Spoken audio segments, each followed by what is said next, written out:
Hi guys, welcome back to new video. तो आज हम देख रहे हैं orchid chatbot interactive olympic sprint guide board के सॉल्यूशन। तो लैब को कर दिया स्टार्ट, कॉपी कर लो और उसको आकर के इनकॉग्रेटिव में कर दो पेस्ट। ओपन होने का वेट करो, ठीक है। तब तक ये वेट हो रहा है, अब तुम लोग क्या करो, उसको नीचे आ जाओ, ठीक है। नीचे स्क्रॉल करते हो, टास्क नंबर 1 पे आ जाओ। यहाँ पर तुम लोग को ओपन कर लिया, टास्क नंबर 2 पे, टास्क नंबर 3 पे जो प्रॉम्प्ट्स रहेंगे तुम लोग उसको कॉपी कर लो, एक हाथ दो प्रॉम्प्ट्स को। और यहाँ पे जो है मैथलीट करके रहेगा, यहाँ पे प्रॉम्प्ट को पेस्ट कर दो। Same for the third fourth task के लिए ऐसे ही करना है, ठीक है। थर्ड फोर्थ टास्क क्लासिक करने के लिए बैक आ जाना है। बैक आने के बाद क्विजेस पे आ जाओ। क्विजेस पे आकर के यहाँ पर तुम लोग डाल दो, फर्स्ट वाले का आंसर आएगा संडे फ्रांस, ठीक है। सेकंड वाले का आंसर आ जाएगा हमारे पास 100 मीटर्स, ठीक है। 100 मीटर्स का कर लो और यहाँ पे आके कर लो तुम लोग कॉन्ग्रेचुलेशन, यहाँ पे हो जाएगी लैब कंप्लीट, ठीक है।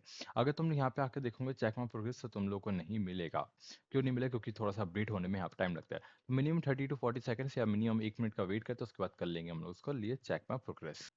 यहाँ पे चेक पॉइंट प्रोग्रेस करोगे, सक्सेसफुल ग्रीन टिक मिल जाएगा और कुछ भी करने की जरूरत नहीं है, लैब को कर दो। And thanks for watching this video guys. If you like the video please share and subscribe.